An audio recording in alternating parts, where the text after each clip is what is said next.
The fork froze midway to her lips. Laughter still echoed when I spoke. So, how does it feel knowing this so-called burden won't be footing your bills anymore? The room went still. Air thickened. My father's jaw slackened. My mother's cheerful expression collapsed, her fork quivering midair. My brother chuckled, until he caught the look in my eyes and realized I wasn't kidding. I stood up slowly, pushed my chair back with quiet resolve, the same measured control I'd always shown in this house, and walked out. No yelling, no slammed doors, just soft steps and the weight of everything they'd always taken from me without a second thought. They used to call me the golden child, or maybe they just valued the ways I made their lives easier. The one who skipped parties, picked up extra shifts, and kept the fridge stocked when my father's paycheck ran short. At 17, I paid the electric bill. At 19, I bought Mom's prescriptions when her insurance vanished. By 25, I was holding up 3 adult lives. They never said thank you. They didn't need to. That's how emotional leverage works. It wears the face of family, cloaks itself in guilt, and calls it love. I used to think love meant sacrifice, but all I was to them was useful. It didn't fall apart all at once. It began subtly.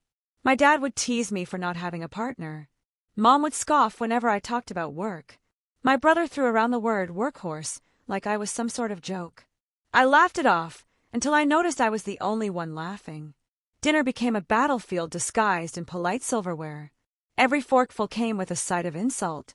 You know, your brother's wife is expecting again. That's real purpose. You're still in that tiny apartment, alone. Tragic. Any plans to do something meaningful with your life? I smiled, drank water, nodded like I was made of stone. They didn't know I was watching, tracking every expense, every sarcastic jab, every time they forgot to pay me back. I kept records, not out of anger, but preparation. Because real revenge isn't loud. It's quiet, calculated, timed to perfection. 6 weeks before that dinner, I set the plan in motion. I opened a fresh bank account, rerouted all automatic payments, revoked shared access, updated billing details, removed my name from the house deed. Not that it had ever truly been mine. I sat down with a lawyer. Turns out the mortgage had been in default for months, something they didn't mention, but the envelopes from the lender gave it away. I didn't intervene.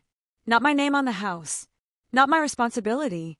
I paid the final round of utility bills, shut down the accounts, and timed it all to stop 2 days after that dinner. Then I waited. That night, they pushed me too far.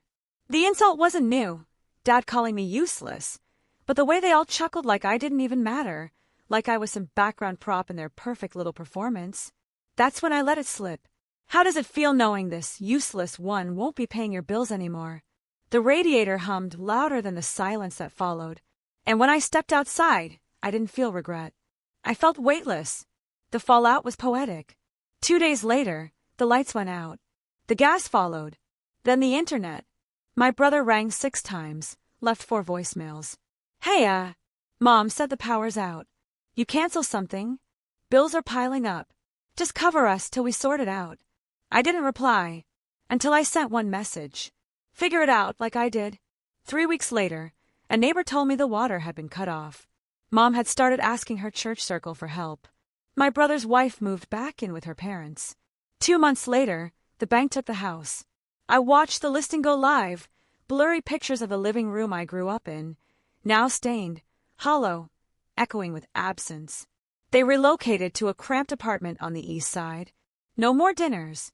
No more control. Only silence. I haven't gone back. They haven't asked me to. But occasionally, I see them around town.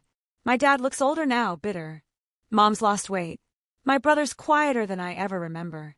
I've heard whispers. They say I abandoned them. That I destroyed the family. But the truth?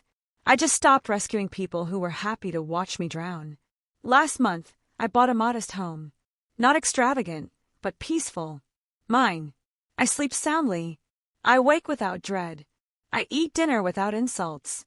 Just me and stillness. People sometimes ask if I regret it. Walking away.